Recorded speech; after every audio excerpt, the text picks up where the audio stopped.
Descubre nuestra programación y prepárate para ver mucho más. Más puntos de vista, más deporte, más series, más arte y ciencia, más música y cine, más documentales, más entretención para grandes y chicos. Descubre UChile TV, donde todas las verdades se tocan.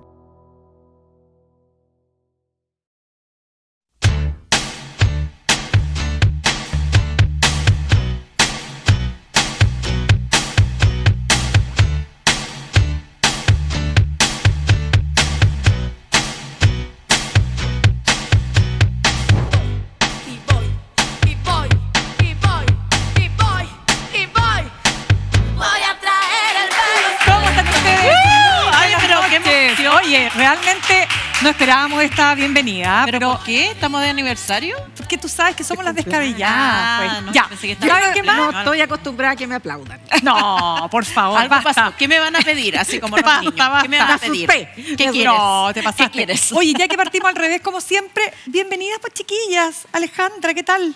¿Todo Muy bien? bien, gracias. ¿Y usted, Yasna Levín? Regio. Chica de rojo hoy día. Sí. Muy bien, se ve estupenda. Muchas y también gracias. lo mismo, pues. Sí, ¿Sí? sí. Bueno, Así oye, somos. Así somos. vamos a hablar de varios temas, pero quiero partir con algo nada que ver. Y la Yasna me mira al tiro así como media nerviosa. Oye, vean por favor la serie Adolescencia. Ya la vi. Bueno, yo también la vi el fin de semana pasado. Yo me la banqué en un día. Sí. De dos, tengo porque es comentarios, rápido. tengo comentarios. No, pero quiero decirte que realmente esta cuestión nosotros no la hacemos habitualmente, pero es que es una serie que te lleva a, yo creo que es, bueno, aparte de la factura, lo bien hecha desde mi punto de vista que está, pero creo que la historia es una historia que podría ser la historia de cualquier persona en Chile, familia, que podría, ¿por qué no?, estar en una situación parecida. Sí, pero yo haría un matiz. Dale.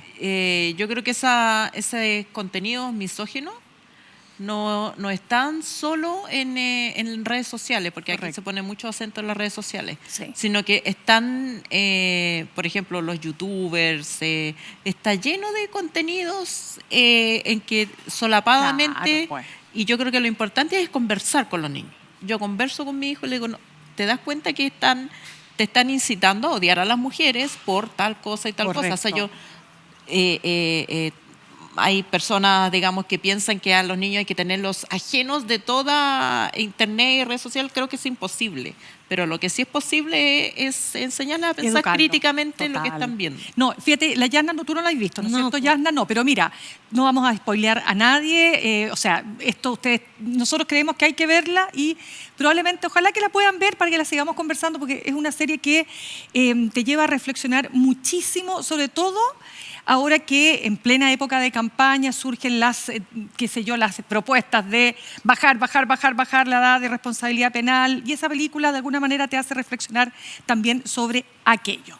Bien, quiero contarles que hoy día vamos a estar conversando sobre varios temas que están en la agenda. Por ejemplo, la izquierda y la derecha no están definidas 100% respecto de las primarias, tienen que tomar definiciones, y ahí hay varios temas que están entrampando a ambos sectores. También vamos a hablar del criticado crecimiento del PIB durante el gobierno de Boric y las proyecciones, ¿no es cierto?, para este último año de gobierno del Frente Amplio, el IPOM del Banco Central, el crecimiento del año pasado, ¿no es cierto? Vamos a estar conversando de aquello y de lo que se proyecta para más adelante. También vamos a hablar de una nueva temporada del caso Hermosilla, y también vamos a hablar de materia internacional, lo que ha pasado en Gaza y también la guerra de Ucrania-Rusia. Y en el segmento de las entrevistas, esta vez vamos a estar conversando con la ministra de la Mujer, Antonia Orellana, ministra de la Mujer y Equidad de Género. Así es que tenemos harto tema para seguir conversando y para analizar en esta oportunidad. Chiquillas, vamos a partir por las primarias porque ha habido harto tema esta semana. La candidata Toá, que la tuvimos la semana pasada acá, ¿se acuerdan que dijo? Mi problema no es con el Partido Comunista, mi problema es con Jadwe, pero los comunistas se molestaron. Bueno, a ver. Alejandra. Bueno, ustedes saben que nosotros tenemos varios chiringuitos aquí, así que ha sido como tema de otros programas políticos en los que participo. Y, ¿A qué llama chiringuito, perdón? Chiringuito. Porque yo también lo mismo. Quizás no conocen lo que es chiringuito. A ver, es que Sí, chiringuitos boliches, son boliches. bolichitos. ¿Bolichito? Chiringuitos Se son refiere al esos- pituto. Ah. No, se refiere a como... Distintas pegas. Sí, pituto tiene una connotación negativa.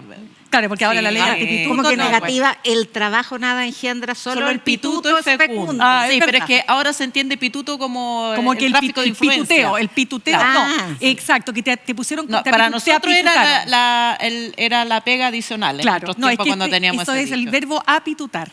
Claro, que no es lo la- mismo que tener un pituto. Bueno, el chiringuito son esos boliches que hay en la playa, Ya. donde venden helado, Ya. esos son los chiringuitos. Bueno, es una pega de... Y eso hace la Ale.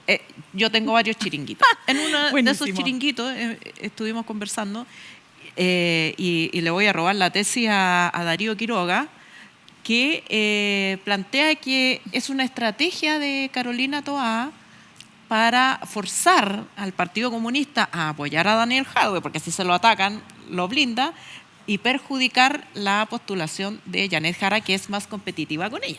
A mí me parece, en el tablero de ajedrez, bien probable, fíjate, porque ella ha insistido mucho y además lo hace de una manera oblicua, dice... no me sentiría incómoda, no Claro. llega a usar la palabra veto, pero hay dirigentes comunistas que ya pisaron el palito, como Carmen Gers y Lorena Pizarro, que salieron a Que decir les han dicho. y SQM, ya, entonces... Pero no empieza- solo ella, la ministra Jara... No, pero la ministra Jara no dijo SQM. No dijo SQM, pero sí o no, Yasna, que la ministra Jara también, y eso que está todavía en el Sí, gobierno, están ahí todos. le puso como el pareleo, ¿no? Sí, pero... dijo, no se dedique a vetar, además siendo ministra todavía. Sí. Sí, ayer le dijo haga respuesta. propuestas, mejor que hagan propuestas y no, Claro, y no vetar. más que Pero- vetos que haga propuestas. Claro, pero otra cosa es decirle, ¿y cómo te quedó el ojo? Que Ah. fueron... Entonces se calienta la disputa y yo creo que Carolina Toá es lo que esperaba hacer. Yo creo que es tengo un otra juego de hipótesis. ajedrez. Muy Sí. creativo Darío Quiroga. Veamos qué dices Sí. tú, Yasna. No estoy de acuerdo con Darío Quiroga. Ah, muy bien. Cariño a Darío Quiroga, no. Yo creo que Carolina Toá le está hablando a lo que ella cree que es el centro. Digo lo que ella cree porque el centro, cada uno lo imagina de distintas formas desde que no hay partidos de centro. Entonces, más bien trata de ampliarse hacia un sector que no está convocado por sus potenciales detractores en la primaria. Y eso es, para eso es muy fácil, o sea, está receta probada, anticomunista. Entonces, más bien creo eso. Tirarse contra Janet Jara es distinto porque ella no tiene ese etos confrontacional que pudiera encontrarse en Daniel Jadwe. Yo tengo otra hipótesis, pero respecto de por qué el PC no ha proclamado a Janet Jara. Esa es una buena pregunta. Sí, es raro. No es raro porque hay un sector que está con Daniel Jadwe que incluye a Lautaro Carmona y otro sector que está con Janet Jara y todavía no lo pueden resolver. Pero no es solo el PC, pues el PC tampoco ha proclamado y el Frente Amplio tampoco Porque ha vamos de a proclamado. uno, vamos Sí. de a uno. El PS no puede porque tiene que formar su comité central y cumplir con los protocolos partidarios. No les va a gustar nada hacerlo, pero yo creo que no hay ningún misterio en presumir que va a terminar proclamando a Carolina Toá. Los tiempos son los que su organización y cronograma institucional les fija. En el caso del Frente Amplio, yo no creo esto de que Gonzalo Vinter se fue a pensar a la montaña en su contradicción vital. Estoy recordando, para las generaciones que no lo vivieron, la candidatura, ¿se acuerdan de Hernán Vigi, que en un minuto puso en duda su postulación, candidato contra Patricio Elwin, y dijo, tengo una contradicción vital y voy a ir a pensar a la montaña? Bueno, para contar la anécdota histórica. No creo que eso esté pasando, yo creo que es muy poco presentable para un candidato que después del rechazo de otro ser proclamado. Le pasó también. Como el a Carolina descarte, Toá. dices tú. Como ser el Ser el plan B, el ser plan B. estar por descarte. Entonces tengo más bien la impresión de que tiene que recomponer la dignidad, la prestancia, no él, si él no ha perdido ninguna dignidad, pero la forma de proclamación. Y por lo tanto esperar un poquitito creo que es una buena manera. Hay misterios, se tomó licencia médica, trascendió que estaba en Argentina y se fue, cuando le pidieron que fuera candidato también se retiró del Comité Central. Toda una serie de actitudes que van configurando una proclamación más digna, más lucida. En el caso del Partido Comunista, yo creo que no hay mucho debate respecto a Daniel Jadue, no hay mucha posibilidad de que él sea el candidato si está con arresto domiciliario. Uno podría haber entendido que se esperara hasta el lunes cuando se vio la revisión de la medida cautelar, pero se volvió a rechazar. Por lo tanto, se va a quedar en arresto domiciliario y no es viable una candidatura así. Lautaro Carmona, en lenguaje muy propio de él, habla de dificultades de movilidad. Movilidad reducida. Movilidad reducida, claro. Yo creo otra cosa, porque cuando se nombra un candidato presidencial en un partido, todo el poder se aglutina en el candidato presidencial. Y la directiva deja de pesar nada. ¿Y quién hace el programa? ¿Quién escoge al comando? ¿Quién define las pautas de prensa? ¿Quién define los hitos comunicacionales? El candidato o la candidata. Y eso le va a pasar a Janet Jara cuando sea proclamada. Entonces, estirar un poco ese tiempo, creo que para una directiva como la de Lautaro Carmona, que está recién debutando, en el sentido que recién fue elegida en propiedad, porque antes estaba subrogando al presidente fallecido. Es bueno tratar de ampliar ese espacio, fortalecer su posición y entregar entonces una candidatura después de fortalecerse más personalmente. Yo tengo otra hipótesis. Pero mira, déjame decir algo, porque no vamos a hablar de Darío Quiroga, no es para hablar de Darío Quiroga, no, por pero supuesto. quiero sí contestarle a Darío Quiroga. No. Lo que pasa es que, claro, encuentro que es muy creativo en la tesis de Quiroga, en el sentido que yo creo que es mucho más simple todavía. Yo creo que efectivamente Carolina Toá está apelando al centro o a lo que se pueda llamar, digamos, sectores moderados. Ella sabe perfectamente que para ganar esta elección tiene que sumar más del 30%, ¿no es cierto? Por lo tanto, tiene que acercarse lo más posible hacia ese segmento. Eso tiene un riesgo, que es dejar de hablarle a la izquierda, que es con la que tiene que ir a una primaria y la que tiene que supuestamente votar por ella. Pero es el mismo riesgo que está asumiendo, o que, mejor dicho, es el mismo dilema que tiene Evelyn Matei, que para ganar una elección tiene que, en definitiva, apelar mucho más a los sectores moderados y mucho menos a la ultraderecha o a los sectores más radicales. No te has escuchado, parece. No me ha escuchado Evelyn Matei, pero estoy segura de lo que le estoy diciendo a la candidata Matei. Si ella quiere ganar la presidencia de este país, no puede seguir hablándole a la derecha más dura. Entonces, creo que ahí están las dos. Fíjate que en ese sentido, las dos están en un zapato chino o en una dificultad. Y es una dificultad porque ambas necesitan a los respectivos, digamos, extremos, por llamarlo de alguna manera, para poder terminar siendo las candidatas de sus sectores. Y ese es el problema, porque tú no puedes estar con una pata acá y una pata allá cuando estás en un proceso de primaria. Después todo lo que ustedes quieran. Y ese es el problema de Carolina Toá. Y por eso creo yo que ella está planteando esta postura, que no creo que sea simplemente para generar un juego de ajedrez. Porque ¿qué pasa si efectivamente Jadue es el candidato? Ella va a decir, bueno, ahora voy contigo, pues ahora sí voy a una primaria contigo. No, pues si lo está diciendo ahora ex ante. Me siento cómoda. Claro, no, ahora sí. No, pues si lo está diciendo ex ante es porque le está diciendo al Partido Comunista, yo no voy a ir a una primaria con este candidato. Sí, pero desde ese punto de vista tampoco hubiera asumido el Ministerio del Interior en un gobierno con el Partido Comunista adentro. Es que es distinto, porque ella no habla del Partido Comunista, ella dice Daniel Jadue. Ya, sí, pero es una estrategia política, sea la que manifiestas tú, sea la que sea, es una estrategia política que tiene que tiene más claro, ese sentido que lo otro. Ella no. Pero respecto de las otras colectividades, yo creo que en este momento hay una especie de consenso en todas las tiendas de que no les conviene apurar las designaciones. Tienen hasta el 30 de abril o 31 y 29.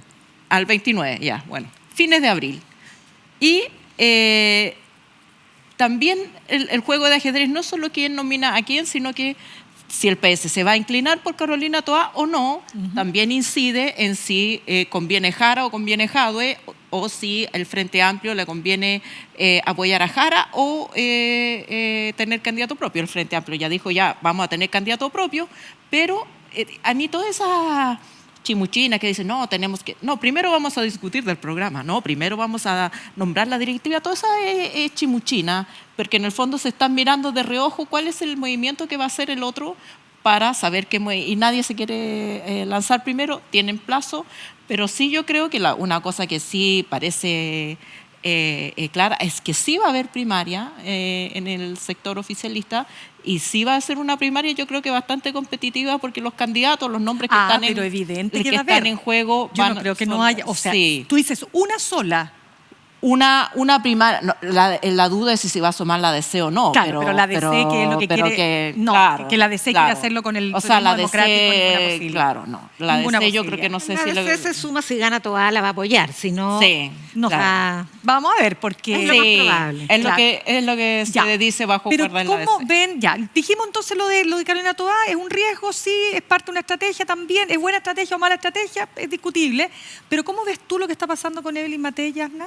Bueno, parte del problema que tiene Evelyn Matei es el que acabamos de hablar, que va a haber primarias en la centroizquierda y por lo tanto Matei no va a tener primaria. Yo creo que eso también está bastante despejado.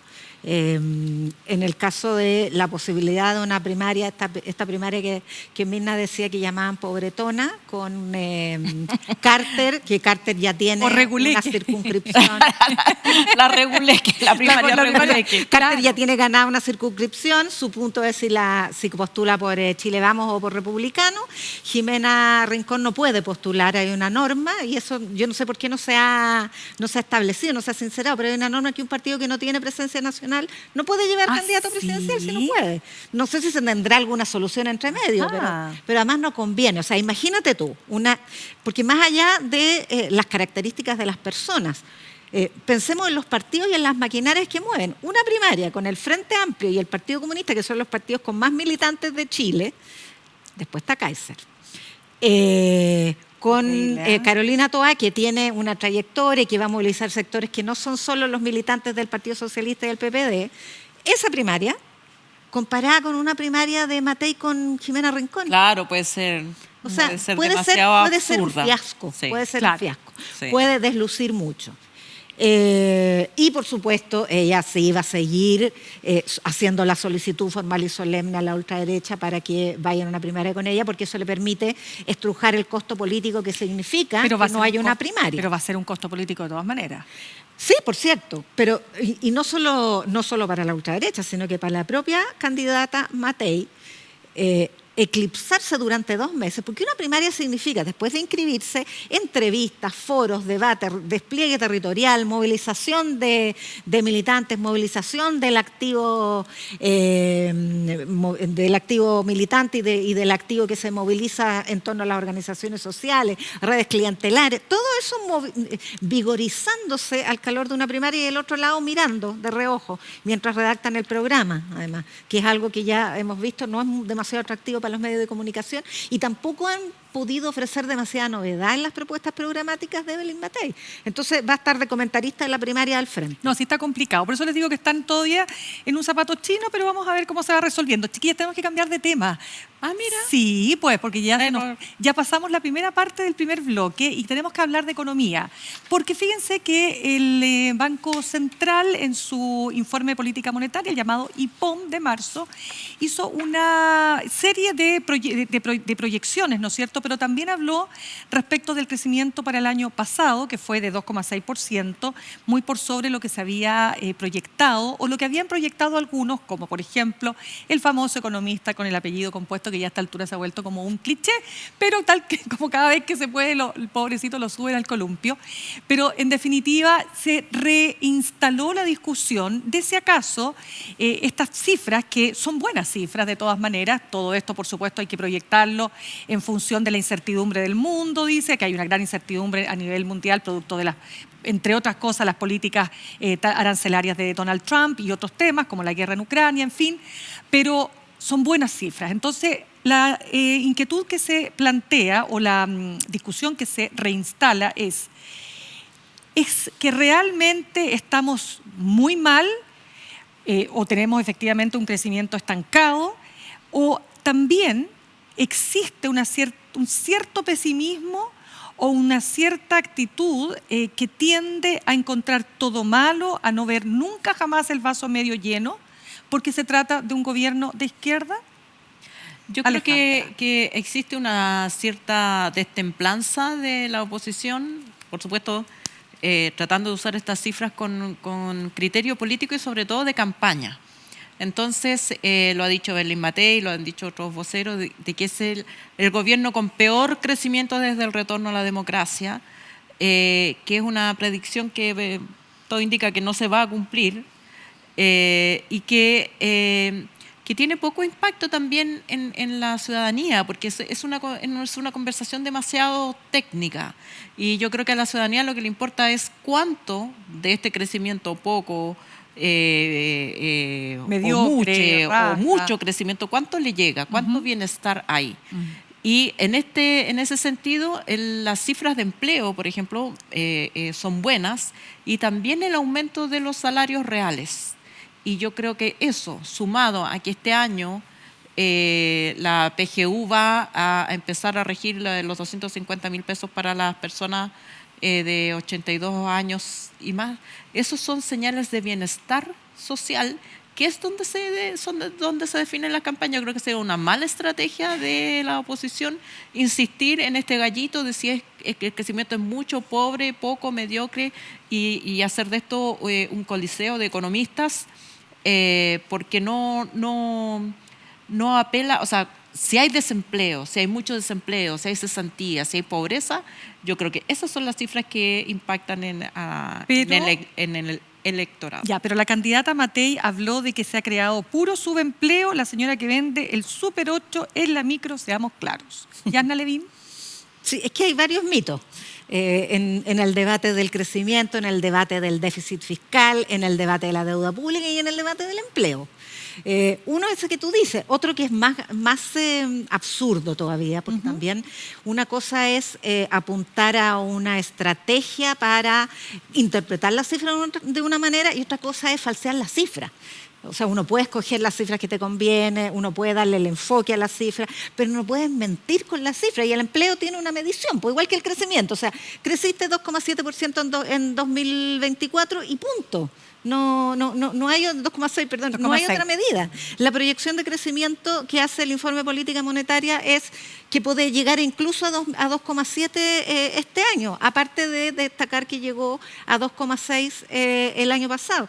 Y eso es como es nomás, pues no hay. Y respecto al empleo es lo mismo, porque el empleo de 600.000 empleos puestos que se han creado durante este gobierno, ella dijo, bueno, es que yo creé 1 millón. Y lo dijo además, adivine cuál fue la ministra que creó 1 millón de empleos, a propósito de que el presidente Boric le dijo a la audiencia, adivine cuál fue la ministra del trabajo que no quería subir el sueldo mínimo. A 500.000. Y efectivamente ahí sí, el presidente increpa a una persona que además le eleva el estatus porque la permite ponerla como contradictora de igual a igual. Claro. Pero, y por supuesto para Berlín Matei es un lujo defenderse al tiro con las cámaras y decir, y usted adivine quién fue la que creó 1 millón. Pero resulta que los 600.000 empleos que se han creado no son subempleos. Chile hay como 26-27% de empleo informal, y eso es lo mismo que ha habido siempre o hace muchos años, no es mayor. Claro. Es más, este año disminuyó respecto al año anterior y respecto al año anterior también disminuyó. Entonces... Claro, es que déjame agregarte algo.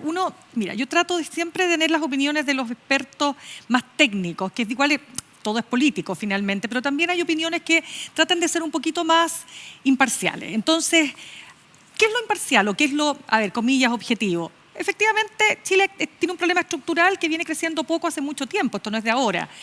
¿Por qué tiene ese problema estructural? Porque hay un problema de productividad, porque hay un problema que tiene que ver con, básicamente, producir más. O sea, una cuestión súper simple, producir más para poder tener más y mejores bienes y servicios, ¿no es cierto?, en una determinada periodo de tiempo, como se calcula. Y eso está a la baja y lleva 10 años estancado. Y ese es un problema estructural. Entonces, cuando tú hablas con los economistas, claro, hay problemas estructurales que tienen que cambiar en Chile. Pero también, lo que dicen los economistas es que hay decisiones y hay determinadas políticas que hacen que ese crecimiento sea más mezquino. Por ejemplo, la burocracia excesiva, por no llamarla permisología, para poder aprobar determinados proyectos de inversión. ¿Qué es lo que hace? Que la inversión nacional, no extranjera, porque esa sí ha estado mejor, sea baja. Pero también es verdad, y lo dicen otros economistas, que al haber mayor certidumbre, hay mayor interés en invertir. Y un país que tiene paz social, un país que tiene una reforma de pensiones lograda, es un país que genera más certidumbre. Entonces, esas son las cosas que hay que poner en este análisis para poder tener una visión lo más, imparcial posible. Pero eso, menos en época de campaña y particularmente un país que ha pasado de elección en elección, cuesta mucho tenerlo. Entonces, en general se cruzan cuestiones que son muy ideológicas, el deseo de determinados economistas de que ojalá a esta economía, a este gobierno le vaya pésimo, por supuesto, también está en la base, y también decisiones que son las que afectan el que podamos crecer mejor. El crecimiento, es cierto, no estaba en las políticas de este gobierno o en los principales temas de campaña de este gobierno, eso también es verdad.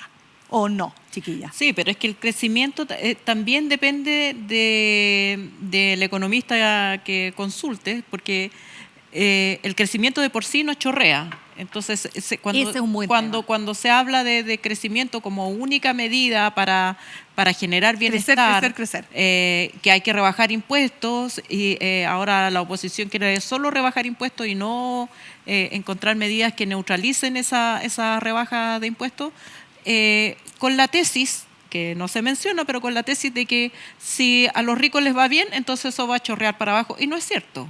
Entonces, las políticas sociales que inciden directamente en mejores salarios, en mejor bienestar social, en mejor salud, en las posibilidades que tienen las personas de enfrentar las vicisitudes de la vejez y de la enfermedad, tienen un mayor desempeño que el crecimiento o solo el crecimiento. Es que por lo mismo, mira, esto es súper simple, porque es el mismo debate respecto al déficit fiscal. Hace 10 años que no se cumple la regla del déficit estructural, el déficit fiscal se calcula mal, el déficit fiscal es muy alto, la deuda pública aumenta, etcétera. Porque hace 10 años no había PGU, no había gratuidad a la educación, tiempo atrás no había auge, o sea, cuando Frey dice, en mis tiempos sobraba la plata, claro, había mucho crecimiento y no había gasto público porque no había las políticas sociales onerosas que existen hoy día.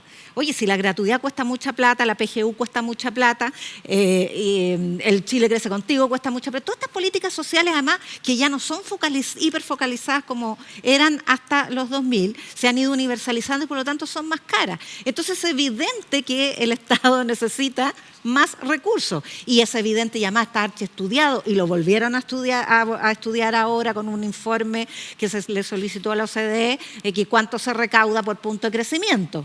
Es que lo que se recauda por punto de crecimiento es bastante, pero hay un crecimiento tendencial que es el que podemos tener y no más. O sea, a mí me encantaría que el gobierno se propusiera crecer al 5%, pero eso no va a pasar. El crecimiento tendencial de Chile es 2 puntos y por lo tanto vamos a recaudar lo que 2 puntos, 2.5, 2.6, pero eso es lo que se va a recaudar. Entonces, cuando tú tienes a una oposición que le dice al país, mira, nosotros queremos bajar los impuestos corporativos, pero no compensarlos, lo que está diciendo es que queremos más déficit fiscal y más deuda pública, porque no hay otra manera de financiar compromisos que ya existen por ley. Que vas a bajar la PGU, vas a cortar la grasa del Estado. Es que no se puede, tampoco si eso también está estudiado. Ya. Como se dijo eso, también se mandó a hacer, no es que no se pueda, se mandó a hacer un informe a la OCDE de cuánto se puede recaudar aumentando la eficiencia, y es 0,1. Claro, pero chiquillas, del PIB. Entonces, lamento decirles que esta conversación llega hasta aquí porque nos vamos a ir a una pausa, ¿ya? Pero antes de irnos a una pausa, los queremos invitar a que nos sigan en las redes sociales de UChile TV, vean y escuchen las repeticiones de los capítulos en Spotify y YouTube, donde los invitamos a inscribirse también en nuestro canal @UChileTV. Vamos a un breve corte y ya volvemos con Descabelladas. Hay fotos que guardan historias. Un mundo que puede ser revelado. Soy Sofía Tupper y te invito cada semana a descubrir los secretos detrás de las imágenes junto a grandes invitados que nos comparten sus fotografías y memorias. Revelados. Estreno jueves 3 de abril a las 22 horas, solo por las pantallas de UChile TV.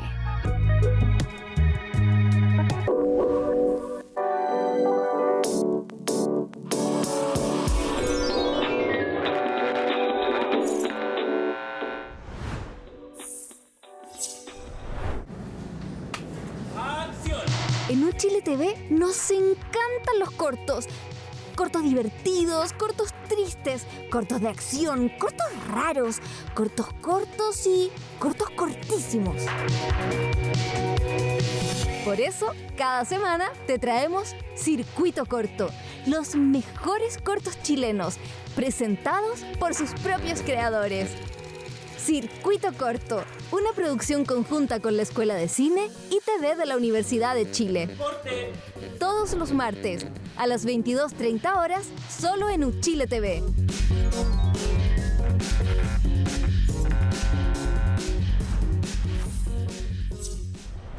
Ya estamos de vuelta en Descabelladas y queremos invitarlos a nuestro próximo estreno del programa de conversación Revelados, el día jueves 3 de abril a las 22 horas por todas nuestras plataformas. La Ale me estaba molestando que dije... Lo que pasa es que yo le contaba a la Ale que mi pareja, que es gringo, me había hecho como una especie de bullying. Un bullying. Y yo la hice peor. Ya, Ya, no voy a decir importa. cualquier cosa, YouTube, ya. Digámosle a la chilena, YouTube. El YouTube. Ya, listo. Ya, chiquillas, se acabó el columpeo y ahora nos vamos a poner a columpiar a otros personajes, porque nosotros ya no tenemos por qué columpiarnos entre nosotras. Sí. Yanna Levin, usted va a columpiar primero al siguiente personaje. El señor Luis Hermosilla, que todavía mantiene su arresto domiciliario total, dejó la cárcel, oye, después de Capitán Llaver de un año y medio. Un año y medio pasó, no te puedo Son creer. 70, yo saqué la cuenta que eran... ¿Cómo pasa el tiempo? Era un año y medio. Yo saqué la cuenta, a lo mejor Ya. esta fue la cuenta que yo saqué por la cantidad No de sé, meses. a mí me parece que... Sí, ya. era un año y medio lo que yo calculé. Ah, ya, si estoy equivocada, ustedes me dirán. Pero Ya. da lo mismo, pasó harto rato en Capitán Llaver. Y entre medio, ustedes saben, la Fiscalía sigue investigándolo por un montón de... No, pero además apeló, así que no me acuerdo cuándo se veía la se apelación. Ya, pero el asunto es el siguiente. Nada nuevo bajo el sol, salvo que aparecen nuevos implicados en esta trama de favores aparentes, de tráfico de influencia, todo esto es lo que se investiga, ¿no es cierto? Algunos por ahí dirán algo más que tráfico de influencia. Es la última trama que aparece en las filtraciones de los chats. Yanna Levin.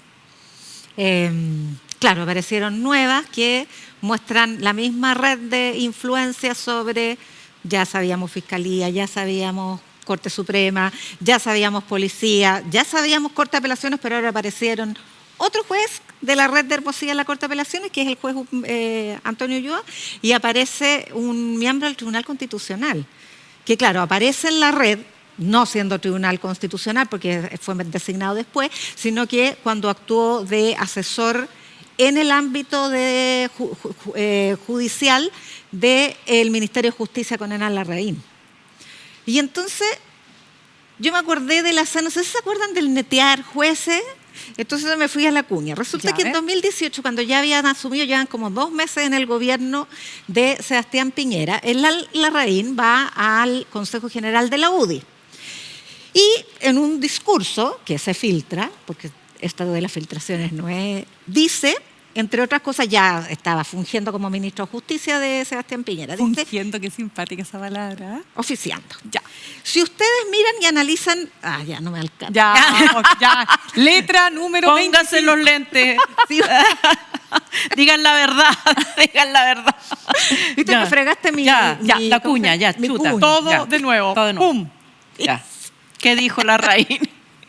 Si ustedes miran y analizan la estructura de los jueces, se van a dar cuenta de que la mayoría de los jueces son de izquierda. ¿Por qué? Porque a los últimos 28 años hemos tenido 4 años de gobierno de derecha y 24 de izquierda. Y como los ministros de Justicia son los que nombran a los jueces, el resultado es 2 más 2. ¿Cómo cambiamos eso? bueno, vamos a seguir nombrando jueces, así que algo vamos a netear. ¿Ves tú? ¿Ves tú? Pero más que eso, vamos a Ayúdame. nombrar buenos jueces. No omitamos esa última frase. Pero lo tenía muy claro Antonio Ulloa, porque él dice, por favor Luis, se hicieron las ternas de ministro y fiscal judicial de Santiago. Quedaron en ambos los candidatos leales y de nuestro sector. O sea, se cumplió lo que dijo Hernán Larraín, ¿no? ¿Cómo lo ves? Yo creo que hay que distinguir qué es práctica habitual y de todos los sectores políticos, porque junto con la carrera judicial, el sistema de nombramiento de jueces ha estado binominalizado desde los cambios que se hicieron al sistema de nombramiento en los 90, 89-90. Entonces, cada sector, por supuesto, promueve a los jueces que considera, aunque los propios jueces no se consideren ni militantes, ni cercanos, ni nada, hay jueces que uno distingue, estuvieron por los derechos humanos, no estuvieron por los derechos humanos, estaban a favor de la amnistía, no están a favor de la amnistía, y eso separa aguas en el Poder Judicial. Entonces, hay funcionarios que promueven candidaturas, o sea, como hacía don Patricio Elwin, que tenía las rúbricas, le llamaba rúbricas, donde estaban los méritos de carrera, pero además su postura en derechos humanos, y elegía entre los que tenían méritos a aquellos que estaban a favor de los derechos humanos. Y yo me imagino que los gobiernos de derecha hacen lo mismo. Entre los jueces que tienen méritos, o que considera en el caso de Larraín, méritos, cuáles están a favor de las políticas de su sector. ¿Cuándo se pasa al tráfico de influencia? Cuando a ese juez después le cobran el nombramiento. Cuando dice, no, yo lo ayudé a usted, mire, yo tengo esta causa, tengo este caso, ¿cómo vamos a resolver aquí? Y eso yo creo que es ahí cuando entra la labor de la Fiscalía, decir, bueno, este juez fue nombrado, considera que tuvo que devolver el favor, devolvió el favor torciendo la obligación de imparcialidad que tenía o que debía, y eso es lo que está en investigación. Entonces yo creo que en este caso no basta solamente decir quién promovió a quién, sino si estaba en una red de exigencia, que es lo que se ve en el caso de Hermosilla. Por lo menos en el caso de Hermosilla está esa hipótesis, porque se ha visto en algunos casos de conversaciones que tuvo con juezas determinadas que le pedía integrar sala, resolver de determinada manera, tirar una causa para adelante. Esas son las conductas indebidas de los jueces. El sistema de nombramiento está malo, lo decía desde don Francisco Cumplido en adelante, más o menos todos los ministros de justicia, y hay que resolver el tema de los nombramientos, que es un problema institucional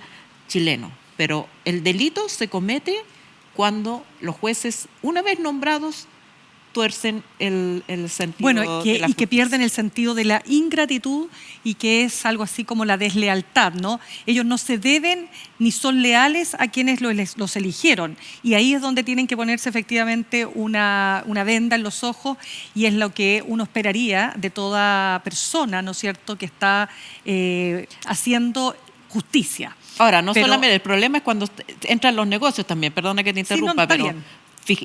conservadores, notarios. ¿Qué duda cabe? Que ahí además Pero mira, hay plática. Ya perdimos el asombro el año pasado, Sí. el año antepasado, por eso yo decía que esta es la tercera temporada, porque esto parte en 2023, cuando conocemos los famosos audios. Todo el año pasado, ¿se acuerdan ustedes? Fue una serie que venía un capítulo, otro capítulo, no terminábamos de respirar y venía el siguiente capítulo. Ya perdimos el asombro, ya sabemos que nuestra justicia lamentablemente estuvo eclipsada o está eclipsada por casos de corrupción.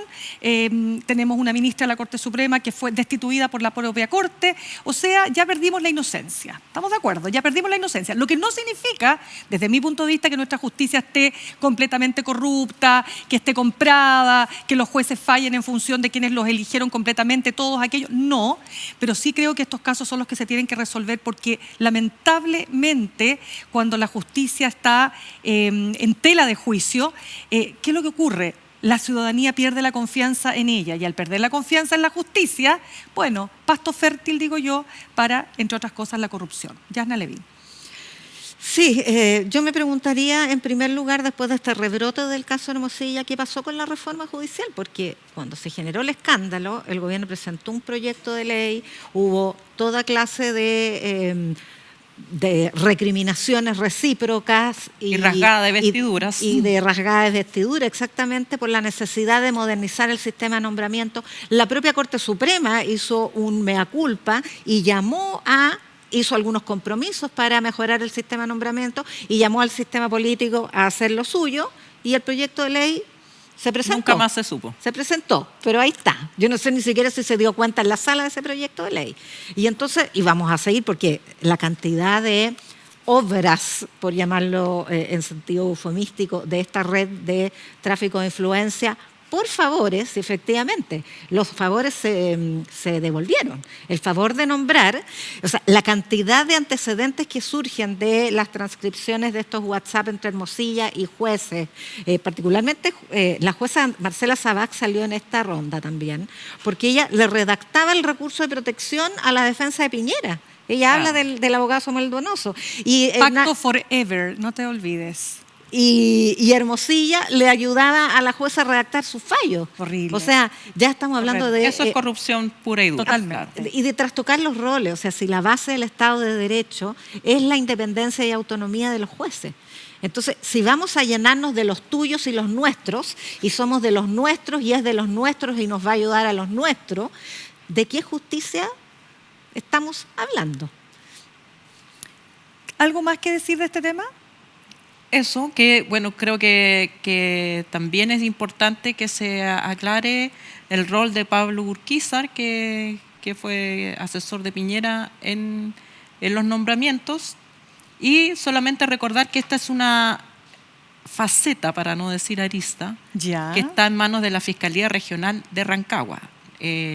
Son un grupo de fiscales distintos a los fiscales que llevan el caso Hermosilla o el caso Madre. Claro, Urquizar es complicado, no solo porque es miembro del comando de Belín Matei, sino porque él aparece al ruedo porque era el asesor del segundo piso del presidente Piñera que veía los nombramientos. Y de hecho él hace un comunicado para no salpicar con esto al comando de Belín Matei, diciendo: yo en mi calidad de abogado, magíster, no sé qué, se pone todos los cargos, asesoraba al presidente en la tarea de nombrar cargos judiciales, pero él decidía. Claro, bueno, parte de lo que vamos a seguir analizando, porque este es un tema que está, como decimos, como le encanta a la Ale decir, en pleno desarrollo. Claro.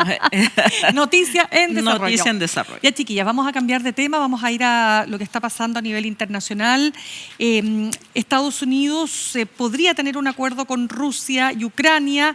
Ahora, ¿qué es lo que está detrás? Sabemos que Donald Trump ha cambiado la lógica, el sistema internacional, si se quiere, de cómo se desarrollan las relaciones internacionales, particularmente después de la Segunda Guerra Mundial, teniendo como principales aliados ni más ni menos que la Unión Europea. Hoy día ya sabemos lo que está, Donald Trump está en una postura de ahora se las arreglan ustedes, hemos gastado suficiente plata, así que de ahora en adelante ustedes verán cómo se financian desde la OTAN para abajo. Por otro lado, esta relación media, voy a decir una palabra como media incestuosa, con Rusia, otrora el gran enemigo de Estados Unidos, ¿no es cierto?, en este mundo bipolar, Estados Unidos versus la Unión Soviética, pero hoy día resulta que hay una especie de coqueteo, que uno no entiende muy bien cuál es el objetivo, si con esto, también en este juego de ajedrez que decías tú a propósito de lo que pasaba en Chile, en materia política, si es para dejar fuera a China, que va creciendo y creciendo como una potencia que a la larga se calcula que va a desplazar a Estados Unidos como potencia mundial, pero la verdad es que hay muchas dudas en esto. Mientras tanto, lo que pasa en Gaza es una cuestión que nos horroriza. Pero la pregunta es si realmente horroriza a todo el mundo. Cuando en pleno cese al fuego, Netanyahu decide romper el cese al fuego, genera una serie de bombardeos que terminan con la vida de más de 400 personas, entre ellas una gran cantidad de niñas y niños. Esto es un tema que uno se pregunta ¿hasta cuándo? ¿Cuántos más tienen que morir? Y en el hasta cuándo no hay pocos analistas que dicen hasta que Netanyahu logre su objetivo. ¿Y cuál es? No solo aniquilar a Hamás, sino que en definitiva hacerse de la franja de Gaza, pero por sobre todas las cosas, hacerse de los yacimientos de gas natural que hay en la zona. Yasna. Mira, Trump lleva 3 meses en el poder. No creo que nadie dude o no comparta mi afirmación de que el mundo está harto peor en solo 3 meses. Él iba a terminar con ambas guerras apenas tomara el mando.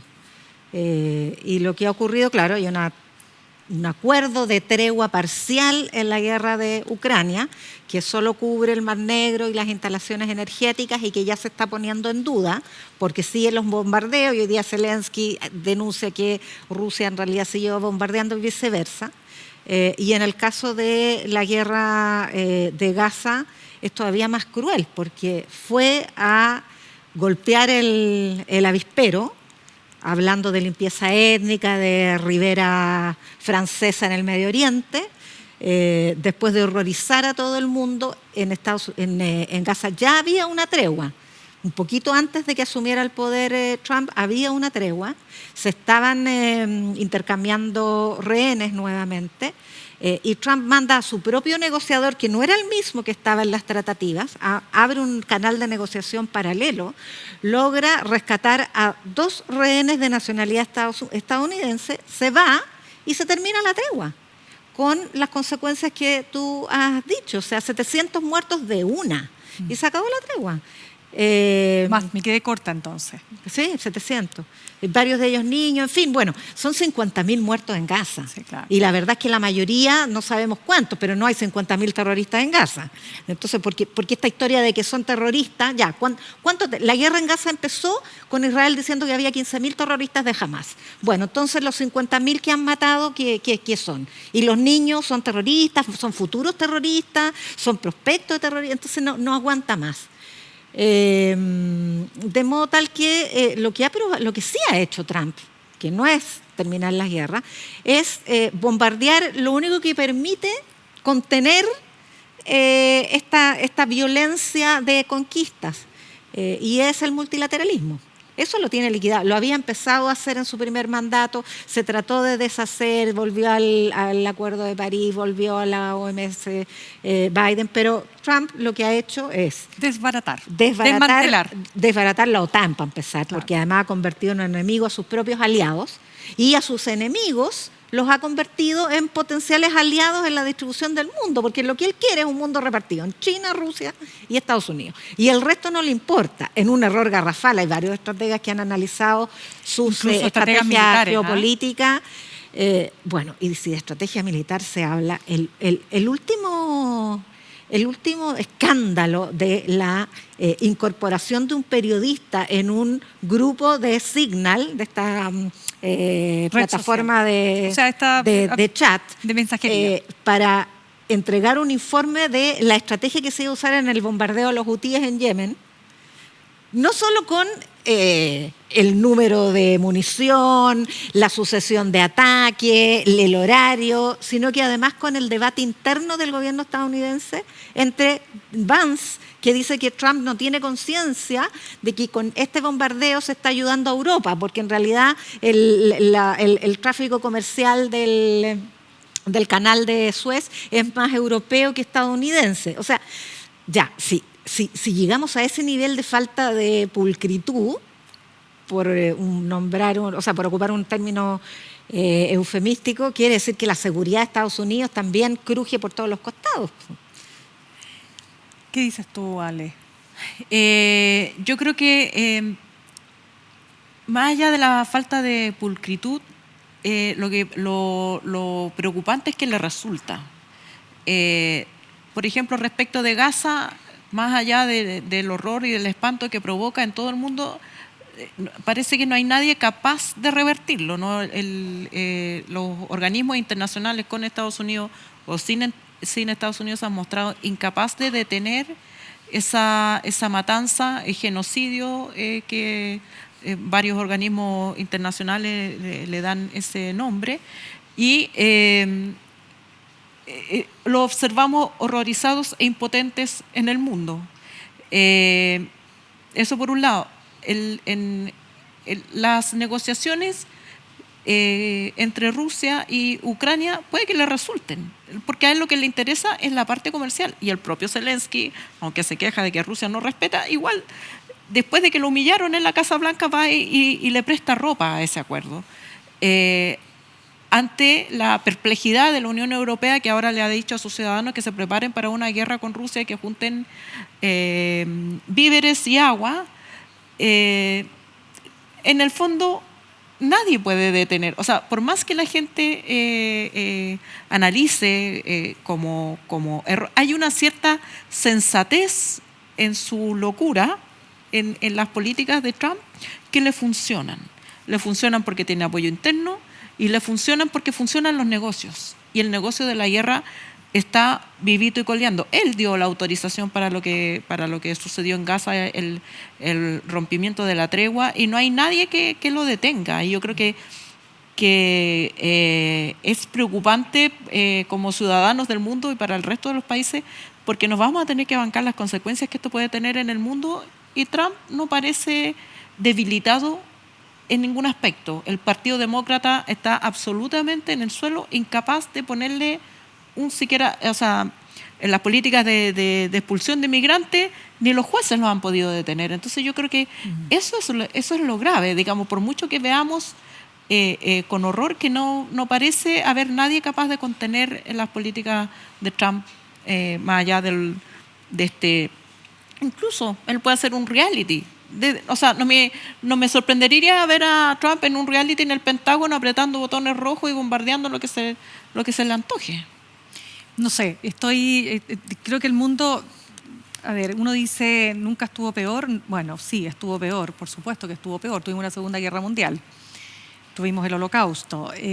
Pero las instituciones que se crearon después para evitar que eso volviera a suceder Totalmente. son las que están Es que eso es lo que me preocupa, porque las Naciones Unidas justamente se crea para eso, ¿no? Para que nunca más, en el fondo. Y hoy día, precisamente, no solo Trump, sino que un sector político del mundo, particularmente la ultraderecha, no ha hecho sino denostarla. ¿Que tiene problemas las Naciones Unidas? Obvio que los tiene. Es una institución que necesita, algunos dicen, muchas reformas. Probablemente sí, pero por supuesto. Pero eso no implica que no se necesite una unidad de varios estados. ¿Para qué? Para evitar que el mundo vuelva a autofagocitarse, por decirlo suave, porque podemos vivir, ¿no es cierto?, un nuevo enfrentamiento mundial, ojalá que no, pero todas estas noticias que nos llegan desde Europa, ¿no?, cuando sabemos que están arreglando los búnkers o que están, ¿no es cierto?, preparándose o haciendo ciertos simulacros en caso de una invasión o de algún ataque armado, terrestre, no sé.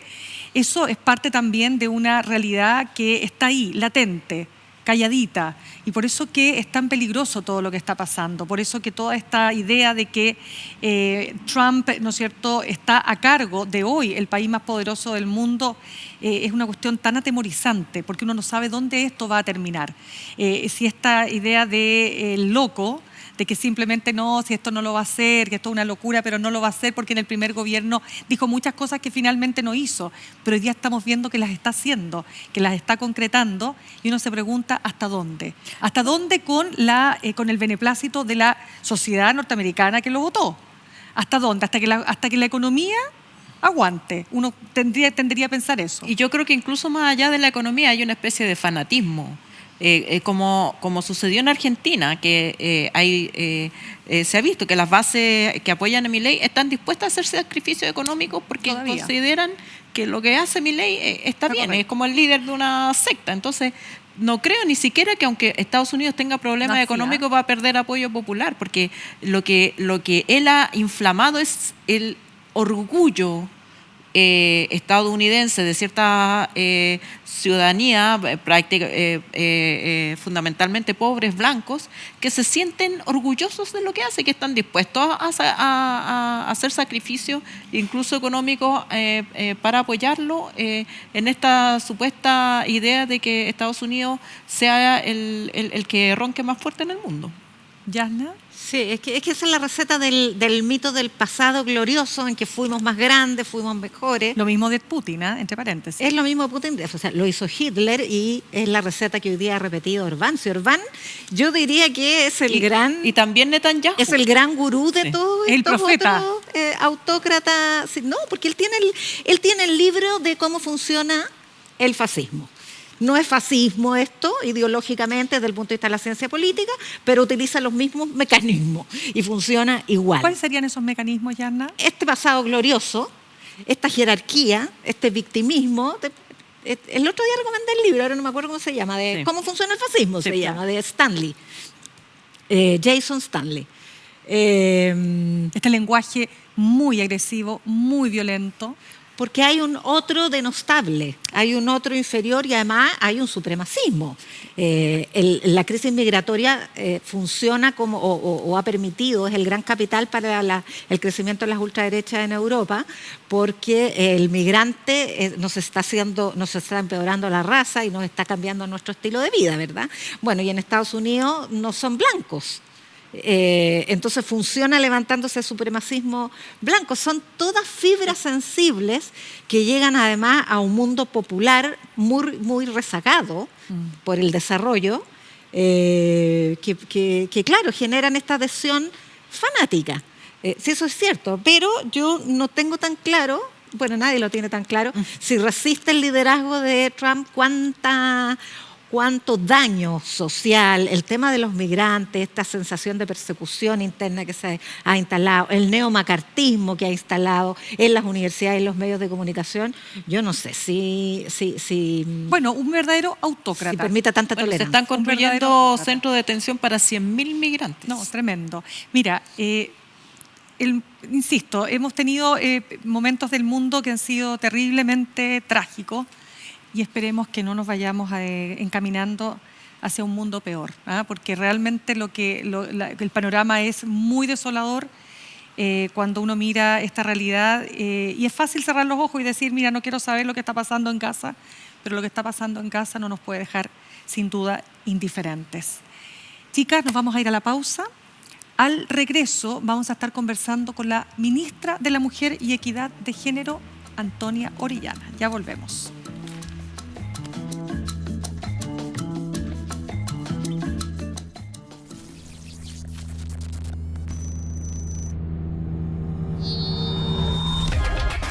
Prepárate para el espacio de la música nacional.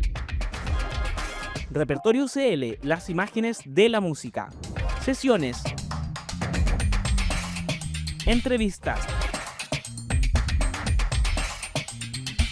Backstage. Videoclips.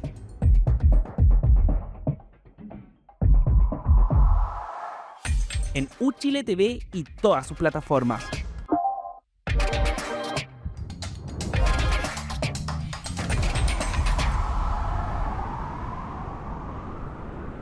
Ya estamos de regreso y estamos con la ministra de la Mujer y Equidad de Género, Antonia Orellana. Ministra, ¿qué tal? Gracias por estar esta noche con nosotras. A ustedes, muchas gracias por la invitación. Oye, vamos a hacer un disclosure, ¿cómo dicen Un disclosure ¿Ya? en YouTube. YouTube. Lo que pasa es que estábamos con lo vamos a decir abiertamente, nosotras tuteamos a todas nuestras entrevistadas. Entonces estábamos con la duda, yo la planteé, ella es ministra, es una autoridad, ¿qué hacemos? Y decidimos, aquí es muy democrática la relación que tenemos. ¿Y cuál fue la definición? No hemos definido nada, pero que fluya, digo yo. dijimos que fluya, así Que fluya. Claro, como el Frente Amplio. me dicen por acá. Es tan democrática que no se toma No, la decisión. claro, no se toma y se hará Ya, lo que salga. entonces, la vamos a tutear a la ministra de la Mujer y Equidad de Género. Ministra, gracias por estar entonces, como decíamos. Ministra, antes de partir con los temas propios de tu cartera, lo que quiero partir preguntándote es lo siguiente. ¿Exagerado? ¿Es parte del clima? ¿No debió? Estas críticas al presidente Boric por haber tenido este encuentro con el grupo TUL, ¿qué pasa ahí? Sí, de hecho, justo estaba leyendo que varios presidentes han tenido encuentros con artistas que son de su gusto en forma previa, así que no... ¿Los incendios tiene que ver? ¿Por qué? Los incendios, de hecho, justo esa mañana habíamos estado conversando con el ministro del Interior a propósito del cambio de viento que hubo y se estuvo monitoreando durante todo el día. Ya. Por lo tanto, se siguieron monitoreando por parte de la institucionalidad encargada, que es Senapred y CONAF. Yasna, tú hiciste un punto ayer, perdona que lo mencione, estabas en la radio y tú hiciste un punto que me pareció interesante. Habría habido la También misma... te quiero. No, es que me llamó, me gustó. Porque Yasna decía, Yasna, dilo tú mejor para no hablar por ti. Hazme un woman explaining. Exacto, es que me gustó el punto que hiciste. No, dije, si hubiese sido una cena de frac con una soprano y un piano con la larga, no habría habido problema, pero como es rock, parece que no les gusta el rock. No, la verdad que es Críticos. Kid Voodoo que a la embarra. Claro. No solo es rock, es metal. Metal. Ya, pero fue A mí no me como- gusta el rock, digo. Digamos lo que, que Boric venía llegando de Magallanes y fue como en la noche un rato, o sea, Claro. también es como, ¿qué podría ser alternativamente a esa hora? Dormir. Y si el presidente decide quitarle 2 horas de sueño a su vida, creo que es exagerado. Claro, es que pero tiene que bueno, ver pero aquí con el clima. estamos para escuchar a la sí, ministra. nosotros estamos ante los Nosotros ya no- Exacto. No, pero Ya. ministra, es parte de verdad, porque estamos en un clima, a ustedes les ha tocado una... A ver, vamos por lo que les ha tocado como gobierno. Les ha tocado todos los años elecciones. ¿Cómo se gobierna con elecciones todos los años? Escuchando mucho metal, po. No, pero no, o sea, yo creo que evidentemente eso siempre crispa más el ambiente político porque lo que prima es el deseo de posicionarse y posicionarse en un eje que muchas veces está ordenado en torno al oficialismo y oposición, o los que quieren estar ahí como entre medio que no quiere la cosa. Ya. Y por lo tanto, efectivamente yo creo que podría haber sido el mismísimo Beethoven, igual habría sido un escándalo. Ahora, yo creo que corresponde también a la ciudadanía juzgar si da para tanto la crítica por haber asistido a un encuentro con una de sus bandas favoritas, porque todavía tiene el jockey de Tool.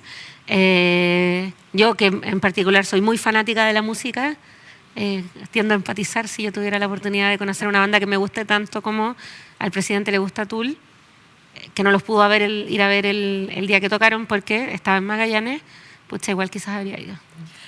Ya, pero más allá de la anécdota, hay cosas bastante profundas donde que están sucediendo, donde más allá del, por supuesto que se usa como campaña electoral, pero hay un cierto discurso transversal respecto de que algo hay que hacer. Y en esto que hay que hacer es la baja tasa de natalidad y que por supuesto se pone sobre las espaldas de las mujeres en Chile. ¿Hay que hacer algo al respecto? ¿Los discursos en este sentido tienen sentido? Y si es algo que hay que hacer, ¿qué es lo que hay que hacer? O sea, yo creo que habla mucho del tipo de sociedad que tenemos respecto a la maternidad, que las luces se prendan solo cuando se habla desde la perspectiva de la tasa del reemplazo de los cotizantes, ¿cierto? Hablar todo el tipo de sociedad y cómo valora la maternidad. Y en ese sentido, lo que muestra la experiencia internacional, porque no somos el primer país que enfrenta esto, es que esto requiere políticas que son integrales, y eso siempre se dice, digamos, es como un mantra. No, esto necesita una política integral, pero ¿a qué como en el sentido mismo de la palabra integral, que es que integra distintos ámbitos. Y ahí hay uno que en particular para nosotras es muy importante como gobierno, que es que esto se debe abordar sin retroceder en los derechos conquistados por las mujeres y que hay que mirar el fenómeno en toda su amplitud. Hay una parte de la baja de la tasa de natalidad que es para estar orgullosos como país porque muestra que se cumplieron objetivos país. En los años 2000 era un objetivo país reducir la tasa de embarazo adolescente. El año 2000 nacían 36.000 niños al año de madres adolescentes e incluso niñas. ¿Ya? Que digamos, se dan en contexto muchas veces de abuso sexual. O sea, por de definición legal, de 14 años para abajo se considera que es violación. Claro. Pero se dan 36.000 nacimientos y el año 2023 se vieron 6.000 nacimientos. O sea, increíble, eso es una buena noticia. Claro. Tenemos otro componente en la baja de la tasa de natalidad, que es la postergación de la decisión de ser madre hacia edades más avanzadas. ¿Por qué? Porque, bueno, en los años 90, en los años 2000, no teníamos la penetración de las mujeres en la educación superior que tenemos hoy. Teníamos una tasa de escolaridad completa más baja de las mujeres y una tasa de inserción en la educación superior, universitaria o técnica, mucho menor que la que tenemos hoy. Y evidentemente eso hace que se postergue. Ahora, como hay quienes no les gusta la educación sexual integral en ningún sentido, si tuviéramos educación sexual integral, las mujeres podríamos saber y tomar esa decisión con fundamentos mayores que cuando una posterga la tasa, la edad, para ser madre, baja la tasa de éxito. Y de hecho hay una muy buena noticia desde la semana pasada, que es que FONASA va a pasar a cubrir el examen de reserva ovárica, que es algo que la mayoría no sabemos que tenemos, que es que efectivamente una nace con una cantidad determinada De óvulos.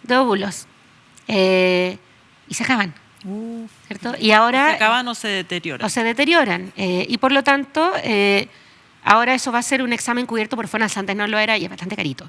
¿Ya? Entonces, también esa postergación tiene efectos no solamente en la cantidad de hijos, sino también en que haya quienes, cuando deciden voy a tener hijos, tengan más dificultades. ¿Ya?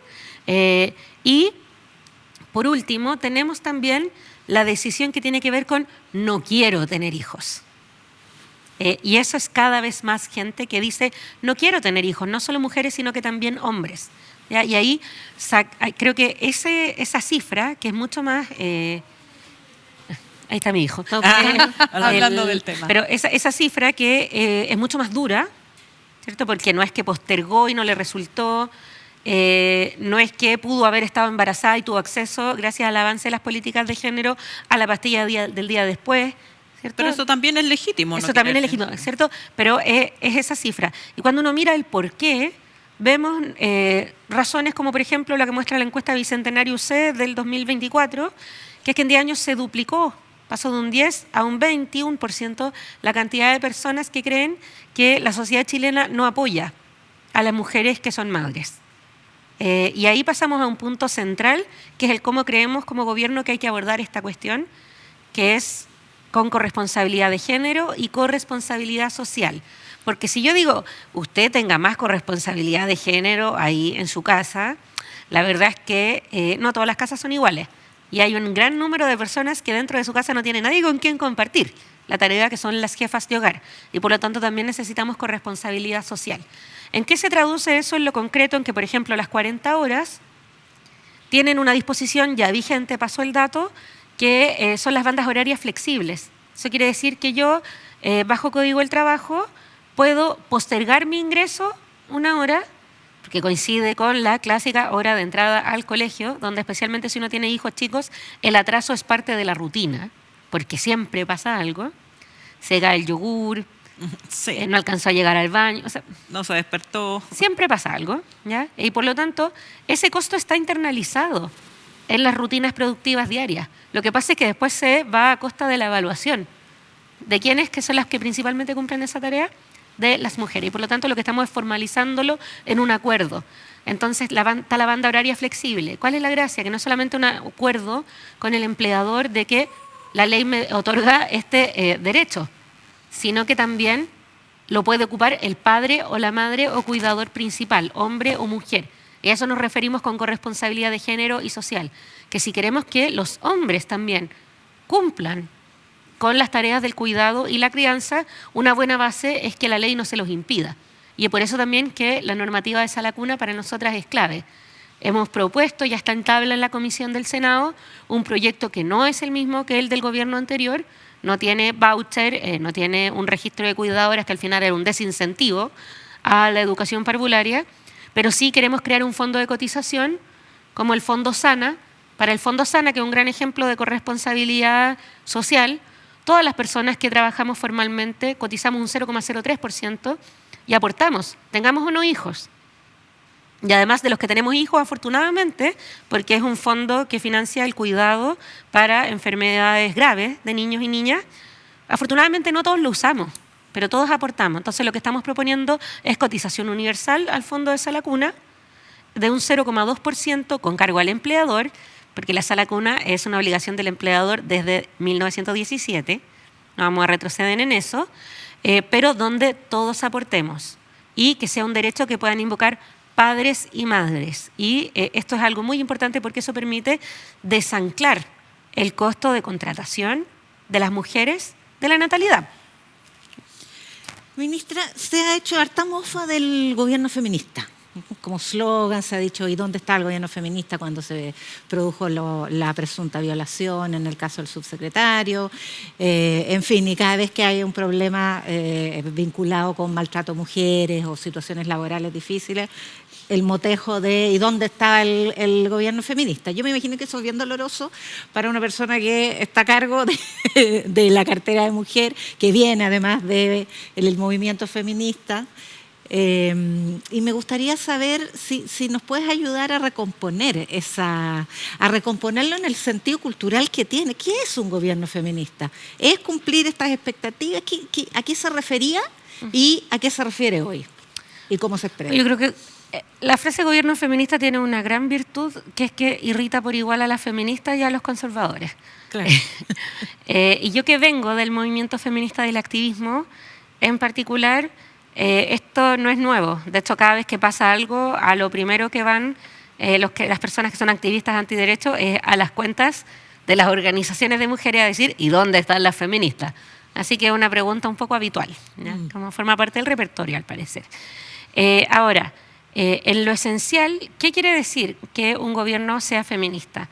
Que considera que los derechos de las mujeres, la igualdad y que la diversidad de la población no sea necesariamente desigualdad ni menos discriminación, lo tiene como parte de un eje a la hora de considerar todas las políticas y que eso no está a cargo solo del Ministerio de la Mujer. Eso, en el lenguaje como más técnico de la gestión pública y qué sé yo, se llama transversalización del enfoque de género.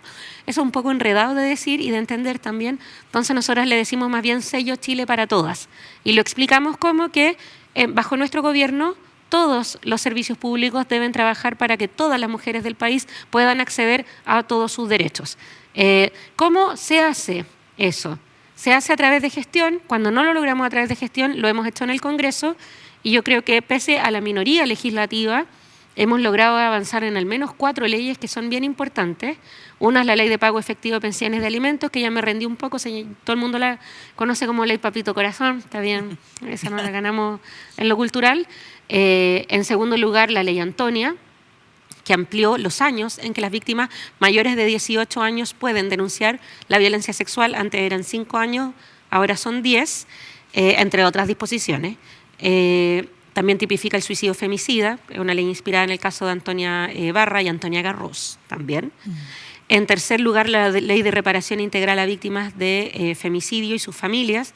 Ya hemos entregado 153 pensiones de apoyo a niños y niñas, que al contrario de lo que dijo el diputado Kaiser, no son privilegiados, que eso es lo que dijo cuando discutíamos la pensión, sino que son niños que quedaron sin su madre por la violencia machista y además, en la mayoría de los casos, sin su padre, tanto porque están en prisión como porque muchas veces la acción posterior es el suicidio. Por último, la Ley Integral contra la Violencia hacia las Mujeres, que se estaba discutiendo desde el 2017. Eso en contexto de minoría legislativa. Y en términos de gestión, que esto es un poco más difícil de decir porque hemos trabajado para que cada ministerio tenga una medida, como por ejemplo el Ministerio de Transporte, no significa que están pintando los paraderos de rosado, como dijo algún columnista por ahí, sino que, por ejemplo, estamos en una cifra récord de mujeres conductoras del transporte público, lo que no solo nos permite apuntalar el trabajo formal de las mujeres, sino que también su calidad de vida. ¿Por qué? Porque los terminales de los recorridos del transporte público están en las grandes comunas habitacionales donde las mujeres populares no tienen trabajo formal. Y por lo tanto también, como tiene turnos, es un trabajo que acomoda mucho a las jefas de hogar. Significa, por ejemplo, que actualmente Chile es el segundo país con más mujeres en minería, solo superados por Australia, le ganamos a Canadá. Pero significa que eso se ha apuntalado y que Codelco se puso una meta de 30% de mujeres, que es bien difícil, ahí estamos... Pero te fijas, tú has contado varias anécdotas en el recorrido de la política No son pública. anécdotas, son logros de gestión. No, en el recorrido de las políticas públicas que mencionaste, se intercalan anécdotas en que el diputado se mofó de esto, a eso me refiero con las anécdotas, no a los logros de la política pública. O sea, personas que se ríen de la política pública. Bueno, pero eso existe. Es que por ejemplo, cuando el presidente habló, aquí luego lo conversamos De las mucho, caletas, las caletas con perspectiva de género. O sea, hay algo de ridiculizar, hay una estrategia de ridiculización del enfoque de género. O sea, no tenemos, y a nuestras auditoras, por supuesto, y auditores, no les vamos a explicar la importancia y las necesidades que existen de esa política pública y lo más transversal que sea, pero hay una estrategia de ridiculizarla y de identificarlo con una cosa media sofisticada, del wokismo, etcétera. Todas estas caricaturas, y tú, por eso decía las anécdotas, porque en el relato que nos hace de la política pública que se ha ido instalando, siempre aparece el chistecito misógino, ¿verdad? Entonces, eso a ver, ¿cómo lo enfrentas desde el punto de vista cultural, comunicacional? Porque es bien complejo. Yo creo que lo más importante es enfrentarlo a partir de las mismas personas que se ven beneficiadas de esto, que no son solamente las mujeres, sino que también sus entornos. O sea, cuando hablamos de 1.300.000.000.000 de pesos ordenados en pensiones de alimentos largamente adeudadas, en un promedio de 3 millones de pesos recibidos por niño y niña en pensiones de alimentos para más de 80.000 familias. O cuando hablamos también de que, claro, uno puede decir, ¿qué es la perspectiva de género? Bueno, simplemente que fuimos donde, a ver, un rincón del Estado no tan conocido, la Comisión Nacional de Riego, que entrega los fondos para el riego en las zonas con estrés hídrico, que es la mayoría del país, y fuimos y tenían solamente un 20% de mujeres. Y entonces lo que explicamos siempre es, bueno, ¿qué es la famosísima perspectiva de género? Es que le preguntamos a la Comisión Nacional de Riego por qué solamente 20 si ahí somos la mitad, igual que en todos lados, un poquito más según el censo que se va a lanzar mañana. Y bueno, la respuesta era bien simple, pues, que a todos para postular se les exige ser dueños o de la tierra o del agua. ¿Cuántas mujeres son dueñas en la ciudad? Sí. ¿Cuántas más van a ser dueñas? Entonces, claro, es muy fácil crear la caricatura, pero la verdad esto es una agenda de bienestar material y que hoy tengamos un 50% de mujeres beneficiarias de los fondos de riego. Quiere decir que tenéis un 50% de mujeres campesinas que están accediendo a algo tan simple como poder regar, sin importar si son propietarias. Claro, es que se nos acaba el tiempo y queríamos en función del tiempo, pero no podemos dejar de preguntarte cómo está viviendo el gobierno y sobre todo cómo lo estás viviendo tú, en tanto también militante del Frente Amplio, las primarias, toda esta discusión, si es que el Frente Amplio va a tener candidato, candidata, bueno, quién, cuándo lo va a definir, cuál es la identidad que tiene el partido finalmente, algunos lo ponen hasta en duda. A ver... Bueno, y además entre los nombres está Antonia, hay que decirlo. No, no está. Sí, Eso sí, la prensa lo ha está. puesto. Bueno, Ya, pero ¿descartado? No, descartado. Ya, tenemos 3 ya. minutos, ministra. Voy a rapear. En primer lugar, creo que hay una cosa bien curiosa, que es que ¿cuál es la novedad en que un partido se demore en definir su candidato? O sea, yo no vi que se dijo, hoy este partido se acabó, cuando el senador Lagos Weber dijo, yo no soy la opción B porque no hay opción A. No había candidato ahí. Y está bien, los partidos resuelven y tienen internas y debaten, y de eso se trata bastante bien el estar en una organización que tiene muchos militantes activos y activas. De hecho, hemos tenido en las últimas semanas encuentros programáticos, yo pude ir a ese, como más para hablar de programa, encuentros en que se debaten las presidenciales y el acuerdo está desde el Comité Central de diciembre, que es que el Frente Amplio va a tener un candidato, porque queremos que nuestras ideas estén presentes. Y la verdad esta no es la primera coyuntura electoral, de hecho desde que nacimos, que se nos ha dicho como no, esta es su última elección. Dijeron lo mismo para la elección del 7 de mayo del 2023, cuando se eligió el Consejo Constitucional, y si no hubiera sido porque uno de los partidos decidió ir solo y romper la unidad, se habría conseguido la mayoría para el segundo proceso constituyente. Ese no fue el Frente Amplio. ¿Y cuáles son las ideas que hemos defendido? Son las mismas que hoy en la gestión estamos defendiendo, que tienen que ver, por ejemplo, con la igualdad de derechos y el no retroceder en derechos de las mujeres, con el terminar con políticas subsidiarias y que introducen lógicas bancarias en derechos sociales, como por ejemplo el fin al CAE. No siempre para eso tenemos mayoría y por eso uno de los focos del partido está en las parlamentarias también, porque es evidente que para que esas medidas sigan avanzando se necesita mayoría. Ya, pues, se nos acabó el tiempo. Cortito. ¿Una corto. línea? Se nos acabó el El tiempo. proyecto de ley. Se está tardando bastante el reglamento ante la Contraloría General de la República. Las iglesias... Sí, bueno, pero eso es parte del panorama, el paisaje en el que esto se debate. Los príncipes. Digo, como, no voy a entrar ahí. Pero el punto es que en Chile hay una ley, y es la ley de interrupción voluntaria del embarazo de las 3 causales. En todos estos años esa ley no se ha podido cumplir bien porque el reglamento no contempló las diferencias territoriales que tiene nuestro país. Entonces, cuando se dice, no necesitamos un nuevo reglamento, entonces en verdad lo que estamos diciendo es que estamos bien con que niñas viajen, en causal de violación, viajen hasta 3 regiones para poder acceder a salud, Claro. o que mujeres con diagnóstico de inviabilidad tengan que partir de nuevo su diagnóstico en otra clínica, pagando de nuevo, porque está llena de objetores. Esa es la pregunta de este reglamento. ¿Y por qué primero el reglamento y después el proyecto de ley? Porque creemos que el proyecto de ley de aborto legal, que es distinto a las 3 causales, es un debate que nunca se ha dado, porque cuando se dio el de las 3 causales fue enmarcado en esas 3. ¿Ya? Y por lo tanto eso hay que separarlo para que lo podamos debatir, porque si no podemos poner en riesgo algo que costó muchísimo, que son las 3 causales, y eso al menos yo no lo voy a hacer. Ya pues, ministra, vamos a tener que invitarla de nuevo, porque se nos quedaron muchos temas ahí en el tintero. Gracias, ministra Antonia Orellana, ministra de la Mujer y Equidad de Género, por haber estado con nosotras esta noche. Gracias, chiquilla, gracias, Yasna, gracias, Lástima Alejandra. que terminó. Lástima que terminó. Ya. Nos vemos la próxima semana. Síganos en redes sociales, por supuesto, estamos en todas las plataformas. Suscríbase a ¿cuánto? YouTube. Ya pues. Con poquito de pato.